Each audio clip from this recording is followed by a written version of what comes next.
At dahil nga 1 month na si baby ngayon, kaya nagpapagawa ako ng cake. Kaya ito, kunin ko na muna bago ako mag-ayos at mag-ayos ng sarili ng baby namin ni daddy. Malapit lang pala to dito sa amin, kaya maglalakad lang ako.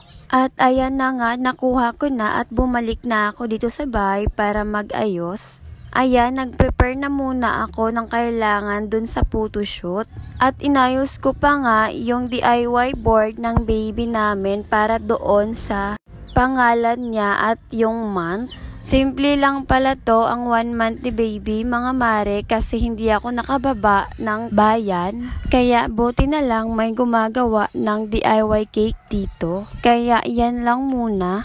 Okay lang yon, at is healthy naman si baby. Yan lang naman ang importante, na makita natin yung anak natin na healthy at masayahin.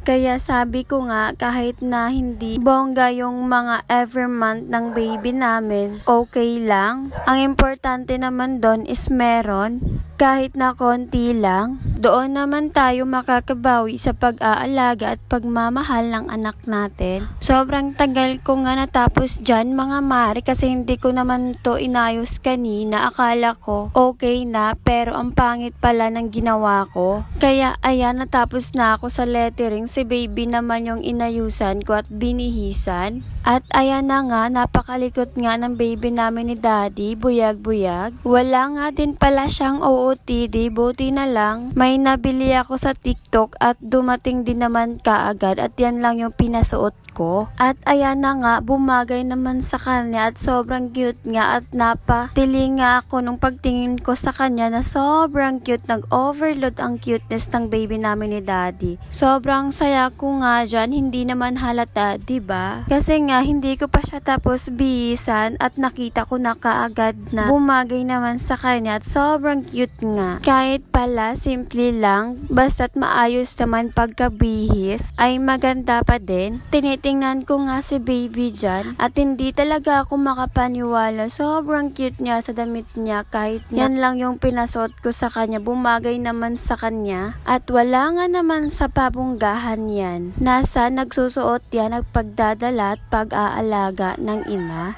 Sabi ko nga sa isip ko, kahit simple lang pala is okay na, basta't maayos yung pagkabihis mo sa anak mo. Natutuwa lang ako mga mare, kasi first time ko naman tong nagawa. At ayan na nga, tapos na. Ito na yung finished product ng ginawa namin ni daddy. Ay ginawa ko pala. Super cute! Yun lang, salamat sa panonood!